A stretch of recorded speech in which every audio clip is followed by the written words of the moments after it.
Morning all students. तो जैसा कि आप सभी जानते हैं 11th क्लास के लिए आपका चैप्टर चल रहा है यूनिट्स एंड डायमेंशन। तो यूनिट्स एंड डायमेंशन में मैंने आपको 3 डायमेंशन बता दी थी। इसके बाद आप देख सकते हैं 4th डायमेंशन है आपकी डेंसिटी। ठीक है, 4th डायमेंशन आप देखिए क्या है, डेंसिटी। तो आप देख सकते हैं डेंसिटी का फॉर्मूला क्या होता है, mass upon volume.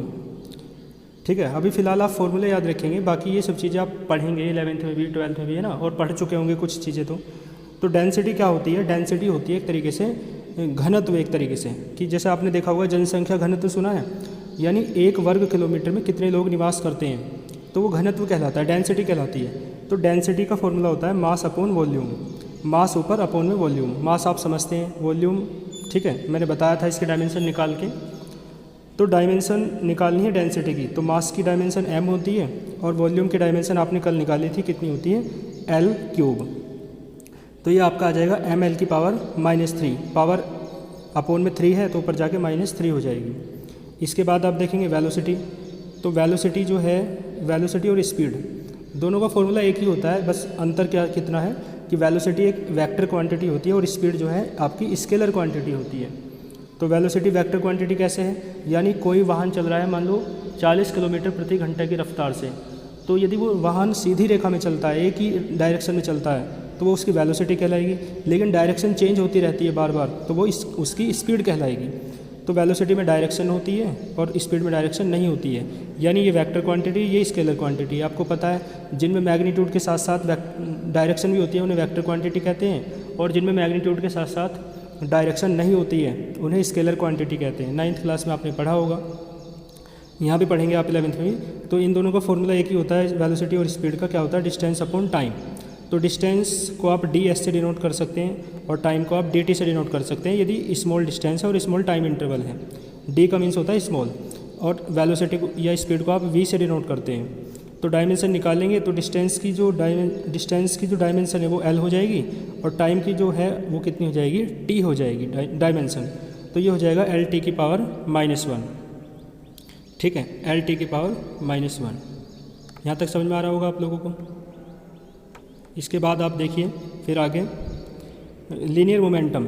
Linear momentum आप नहीं भी जानते तो फिलहाल फॉर्मूला याद रखेंगे, मास और वॉल्यूम की मल्टीप्लाई को ही, मास और वॉल्यूम की मल्टीप्लिकेशन को ही आप क्या कहते हैं, लीनियर मोमेंटम कहते हैं।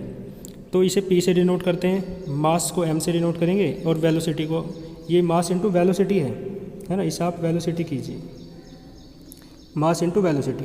वॉल्यूम तो कैपिटल V होता है, लेकिन वेलोसिटी आपकी क्या होती है, स्मॉल v। तो मास इंटू वेलोसिटी की प्रोडक्ट आपकी कहलाती है लीनियर मोमेंटम। तो आप देखोगे डायमेंशन निकालोगे तो मास की m होती है कैपिटल M, और वेलोसिटी की जो डायमेंशन है वो कितनी होती है, मैंने निकलवाई है ऊपर, कितनी है, lt की पावर -1। तो आप देखोगे डायमेंशन लीनियर मोमेंटम की कितनी हो जाएगी, mLt⁻⁻1। इसके बाद देखो एक्सेलरेशन है।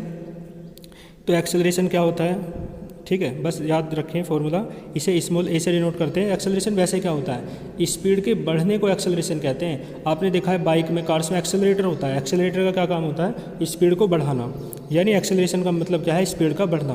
तो 1 सेकंड में जितनी भी स्पीड बढ़ती है उसे ही आप क्या कहते हैं, एक्सेलरेशन कहते हैं। फिलहाल के लिए इतना याद रख लीजिए। एक्सेलरेशन को आप स्मॉल a से डिनोट करते हैं और इसका फॉर्मूला होता है dv/dt। ठीक है, dv/dt। dv क्या है, चेंज इन वेलोसिटी, और dt क्या है, टाइम इंटरवल। तो मैंने लिखा है change in velocity upon time interval. अब देखो वेलोसिटी में चेंज है तो वेलोसिटी, तो उसकी डायमेंशन कितनी होती है वेलोसिटी की, आप देख सकते हो कितनी है, lt की पावर -1। टाइम इंटरवल, टाइम का इंटरवल है तो टाइम ही, तो अपॉन में t आ जाएगा, ये हो जाएगा lt की पावर -2। इसके बाद देखिए तो एक्सेलरेशन की डायमेंशन आपको याद रखनी है, कितनी होती है, lt⁻²। इसके बाद फोर्स की बात कर लेते हैं। फोर्स है आपका मास इंटू एक्सेलरेशन। तो फोर्स को आप F से डिनोट करते हैं, मास को m से, और एक्सेलरेशन को a से डिनोट करते हैं। तो डायमेंशन क्या हो जाएगी, मास की तो m है, एक्सेलरेशन की आपकी lt⁻2 है। तो डायमेंशन क्या हो जाएगी आपकी फोर्स की, mLt⁻2। ठीक है, ये सारी डायमेंशन आपको लर्न भी करनी है, मेन आपकी याद होनी चाहिए, बाकी आप फॉर्मूला याद रखेंगे तो बन जाती हैं खुद। देखो इसके बाद है वर्क। वर्क की जो फॉर्मूला होता है वर्क का, वो क्या होता है, force into displacement. Displacement S से डिनोट करेंगे, फोर्स को एफ से और वर्क को डब्ल्यू से, तो W is equals to F S होता है। डायमेंशन फोर्स की अभी निकाल ली है, एम एल टी की पावर -2 है। डिस्प्लेसमेंट डिस्टेंस है ना, सबकी मैंने बताई थी कितनी होती है, एल होती है, तो ये क्या हो जाएगा एम एल स्क्वायर टी की पावर -2।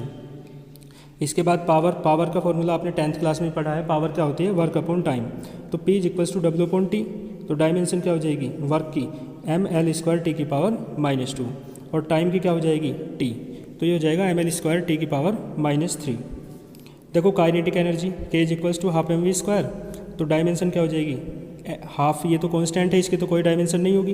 काइनेटिक एनर्जी यानी ऐसी कोई पार्टिकल जब मोशन करता है ना, गति करता है, तो उसमें जो एनर्जी होती है ना उसे काइनेटिक एनर्जी कहते हैं। इसका फॉर्मूला होता है K से इसे डिनोट करते हैं और इसका फॉर्मूला होता है K is equals to 1/2 M V square, तो M का कैपिटल M हो जाएगा, V की एल टी की पावर -1 हो जाएगी, जो अब है ना अभी निकाली थी आपने, इसका स्क्वायर तो ये हो जाएगा, स्क्वायर दोनों पे आ जाएगा, तो डायमेंशन काइनेटिक एनर्जी कितनी आ जाएगी आपकी एम एल स्क्वायर टी की पावर -2।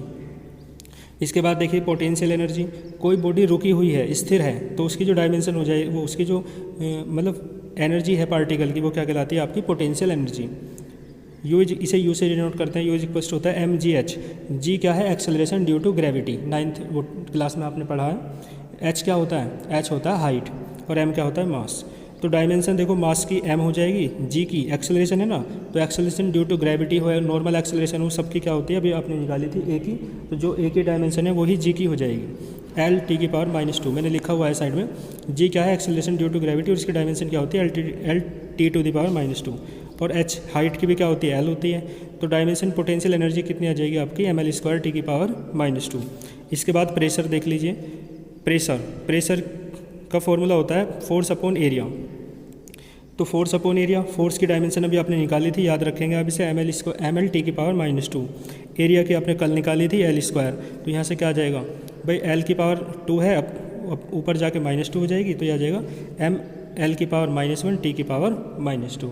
ठीक है, जितनी भी डायमेंशंस मैंने आपको कराई है आप उन्हें अच्छे से नोट करके लर्न कर लेना और आगे फिर चलते रहना और साथ साथ रिवाइज करते रहना। All the very best.